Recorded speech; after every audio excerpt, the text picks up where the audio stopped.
855-839-1210 is the number, of course. And I'm so excited to welcome back to the show. I got the book in my hands, brand new, hot off the presses. Cry, Havoc, the one and only Jack Carr, Navy SEAL, and #1 international best-selling author. Jack Carr, the man, the myth, the legend. How are you, buddy? I am wonderful. How are you? I always love that bumper music. It gets me fired up. Not only does it get me fired up, but it brings me back in time. 80s action, absolutely love it. And then this one, the book, obviously takes me back in time even more to 1968, speaking of time machines, but love that bumper music. And it's always great to see you. Can't wait to see you in person in a few weeks here. Yeah, a few weeks, October 13th for our event together. And you love taking questions, and people are going to be able to ask you questions. And that's a great thing about coming to a Jack Carr event. This is really cool, though, because this is about Tom Reece. And I love this idea of how we're going back here. And this is the prequel. Really exciting stuff here. Congratulations. Thank you.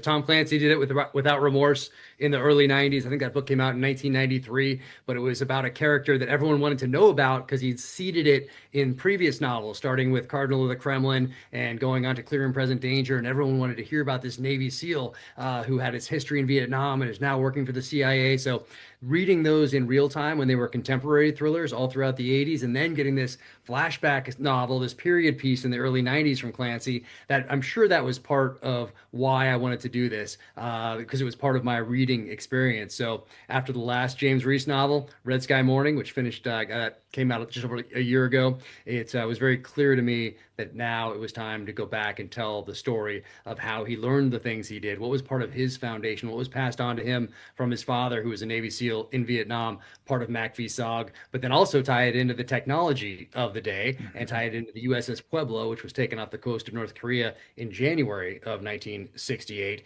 And where could that technology have gone? The most classified encryption technology of its day. Well, it went to the Soviet Union. And if it did that in 1968, what could they in turn do with it? So that draws Tom Reece into this conspiracy, and it kicks off from there. But really, it's an espionage story dropped into the heart of the Vietnam War, 1968, which was the bloodiest year of the conflict. Jack Carr, what I love about your books is that you're able to help people that don't understand military warfare, and you make it very easy for people to understand in a way that keeps them guessing, and a way that keeps everyone's attention, and it's riveting. But it's also a little scary how prescient you are, because you tend to write things that then happen or almost happen. You wrote about COVID, a global pandemic. You've written about presidential assassinations. You've written about coups. You've written about everything, and then it has a way of coming true. So I like that you've gone back in time now. I feel like we're all a little bit safer for it. Well, that may be. And we just finished up filming True Believer in Morocco. So that's my second book. And that one came out in 2019. I started writing it in 2016, though. And that had a Russian invasion of Ukraine. So now some things have to change. We just got finished filming that. We were in South Africa. We were in Morocco. We were in Toronto. So some things there had to change. Hence my background for anyone watching. I'm in a hotel room in Paris because we just wrapped the other night and in Morocco. And everything looks so good. I cannot wait for that to come out. I guess that would come out next summer, I would think. Don't know for sure yet. You never know on these things, but now it's time to go into post-production. And Dark Wolf is out now, which seeds some of those characters that people are gonna then get the full experience once True Believer comes out, hopefully next summer. But it's been a sprint. It's been a sprint. But what's great about this, speaking of going back in time, that some things that I didn't have to deal with, because you write a contemporary thriller, you have to think about everyone having a cell phone, everyone having a camera, a GPS being in almost every vehicle except for, unless it's an older vehicle, but Teslas and everything else. Cameras everywhere you go, facial recognition technology, all this background that people have on social media. All of those things have to be incorporated into every single chapter of, let's say, an espionage or a political thriller that's contemporary. But if you go back to the 1960s, you can get into old school tradecraft. You don't have to account for an iPhone in every single chapter. It's old school tradecraft, and for me, that was it was a pure joy. Yeah, you must love that, being a kid of the 80s, being a Gen Xer. I was at a store the other day and I saw it had napkins. It said, my son asked me what it's like to grow up in the 80s, so I unplugged the internet and made him go outside and play. You know, I mean, it was a different time for us as kids. Like my son the other day was saying, well, Dad, if I don't have an iPad or an iPhone, how do I keep up with my friends? And I said, well, get on your bike and go ride to their houses and find them, like find where they are. You know, the world has changed a lot in that sense. And you've also warned us about the dangers of supercomputers and quantum computing, and we're all watching as that AI life around us takes hold. Jack Carr. So interesting. I started writing about that before anyone had heard of ChatGPT, before that became part of the lexicon. That came out of my fifth novel, I'm telling you, In man. Blood, and had to do a lot of research into that, a lot of research into how the intelligence services and private industry were developing quantum computers and AI back then. And if they were doing so, then what did that mean for the future of warfare and decision making? And so I got to write about that a year before anyone had heard of ChatGPT, and now we're all living with it. And in some respects, yes, it's going to do amazing things for us.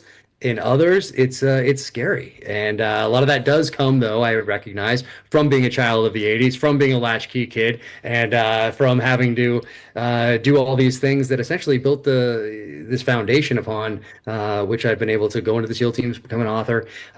Because if I'd had a phone in my hand or a video game one could play for more than 20 minutes, Atari 2600, if you remember, I mean, half hour tops on that thing. But now you can play these things for weeks on end, watch anything that's ever been made in the history of television or film at any given moment, and then be distracted, obviously, by these things we carry around with us, with all these apps that are only benefiting big tech, these companies whose mission is to keep us essentially from reading and doing this deep thought. So it's an interesting time to be an author for sure, but it was so fun to go back to 1968 and not have to deal with all of that. Jack Carr is with me, #1 international best-selling author, and he's here. His new book, Cry Havoc. We have our event together coming up on October 13th in Bucks County. Just go to 1210wphc.com to get your tickets, and they will sell out because Jack has an incredibly loyal fan base, as you can tell. Yeah, man, you're killing it. Like the Terminalist series was awesome. And I finally got around to start watching Dark Wolf the other night. You know, Taylor Kitsch, man, that guy is awesome. I know you obviously love him, and I know you love Chris Pratt. But I got to tell you, watching the opening of that, hooked right away immediately. Both of those guys are amazing actors. I know Kitsch is really the one who the series focuses on, his character, Ben Edwards, but he's just so damn good. Like watching him and thinking about how far he's come from Friday Night Lights and then all the way up, and then listening to him with Rogan last week. I mean, yeah, and you must be so proud. It's something to watch because I knew it was going to be good, but then when it exceeds expectations, when you know it's going to be good, I mean, that's something else. And Taylor is so devoted to this. Ever since, and probably before, but for sure it was cemented with Lone Survivor, where he got to meet a lot of SEALs. He got to portray a Navy SEAL who was killed in action, and it's just become a part of his life. So his heart and soul goes into this role, and his heart and soul goes into every role. But this one in particular, having this connection to people that he knows, that he's best friends with, there's just something different about it. And then to have Chris Pratt involved, Antoine Fuqua, David DiGilio, my buddy Jared Shaw from the SEAL teams, Kenny Sheard from the SEAL teams, Ray Mendoza, who co-directed Warfare from the SEAL teams, he's in here, Max Adams, former Army Ranger. We just have such an amazing team bringing these things to life. And there's not a day that goes by on set where someone doesn't walk up to me and say, I've been a part of hundreds of these things in Hollywood, and I've never felt this way on a set before. Something's very special about this. And so that, I mean, what can you say about that? It's just incredible to hear, and I feel sincerely grateful. Yeah, no, I mean, it's amazing. I wanted to ask you, and obviously we'll get into more detail about this when we're together in person, but one of the things I love about doing events with you is we talk about other things besides just your books, and you do take questions from the audience, and we talk about your life and your thoughts on things, and we don't get super political, but we kind of broadly talk about the Constitution and other things. But Jack Carr, you have a set of rules that you created for your life in terms of how you were going to live, and can you share those with us? Because I think for me, when I heard you say that we were together last time, it really hit home for me. Which ones specifically? Like in terms of making sure that you were in charge of your schedule. That yeah, absolutely. You know what I mean? Yeah. All those things. Right. Yeah. So these were ones that came later in life when I'm about to get out of the military. I'm an operations officer at SEAL Training Command. So BUDS is our SEAL training. And I know I'm getting out. I know I'm going to write But I see now a lot of people trying to leave the SEAL teams, getting out, trying to leave it behind, but having a very hard time doing that. So I feel very fortunate that I had a couple of years there at the end where I wasn't taking guys down range, because then when I was doing that, that was my sole focus. And that's what you owe those guys. That's what you owe their families. That's what you owe the mission. That's what you owe the country. But when I got back to Buds, I mean, it's push-ups, it's sit-ups, it's pull-ups. This thing has been going on for a number of years now, decades now. So I had some time to take a breath and think about what was important to me moving forward. And I think it's important to be able to articulate that when you make any transition in life. But one of those things was I want to be able to control my schedule. And two, I want some financial freedom. So they're both wrapped in freedom.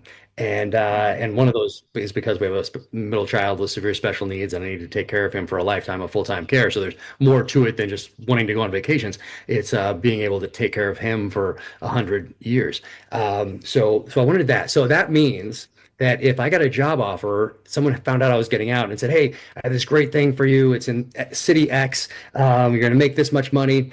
I didn't have to think about that for more than a second, because if I can't control my schedule, instant no. So it was a yes to financial freedom, but a no to schedule freedom. Instant no. I could put all of that bandwidth back into what I was passionate about, which was writing. I didn't have to sit down and talk to my wife and then think about the city and go fly out there and look at schools, have this back and forth, make pro and con columns and stress about this. Instant no. So I think being able to articulate what's important to you really allows you to focus on those things that are, and really take all that bandwidth and apply them where they need to be at that moment. So of course you need to adapt and do things, and you don't always have the freedom to do that. But once you get to a certain point and you're making a transition, it's very important to be able to articulate those things that are important to you. So those were important to me. I never wanted to have a resume, never wanted to hand anybody my card. That was very important to me as well. And so being able to just knowing that, I think, was extremely beneficial as I moved on to this next phase of life.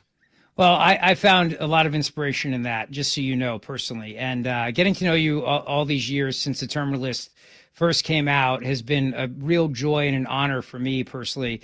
You may not have cards, but you have challenge coins, and I have each one that you've made, and it's great that I have them. It's really, really cool. And I love too the fact that you, with all this stuff, you still give credit to the people that inspired you along the way. Even today, just I saw a short time ago, you pointed out how Butch Cassidy and the Sundance Kid came out today, this time today.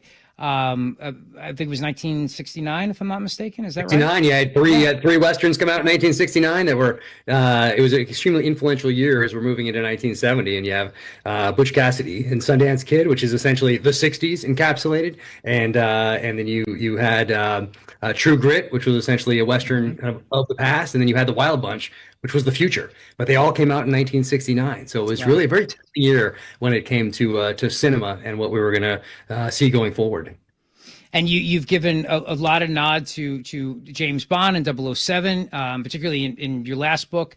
You did a lot of that. Yeah. Clancy. I mean, you point out you're always giving the nod to the people that along the way inspired you in your writing, and I love that, and it comes true. But I have to ask you, I mean, when you see the characters you create come to life on the big screen like that, I mean, and yes, and I know you made all your goals, and you even picked out the cast, so I assume you also picked Taylor for Ben's role, but that's got to be surreal to you, right? I mean, being on set with these guys and shooting this, and knowing that this idea that you once had, that first you had to work so hard to get it on paper, then you had to get it published, now it's come to life in a totally different way. I mean, that's got to just be another worldly I think. I don't even know how to say it really, but.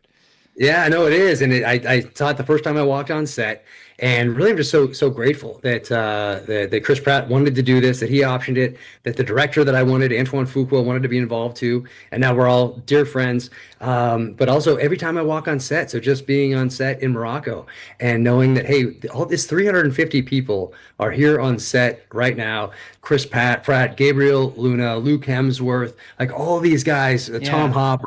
Darceline, like all these guys are there, and this cast is this, and this whole crew is there as well, away from their families for the most part, and they're all creating this thing together, making the best show we possibly can.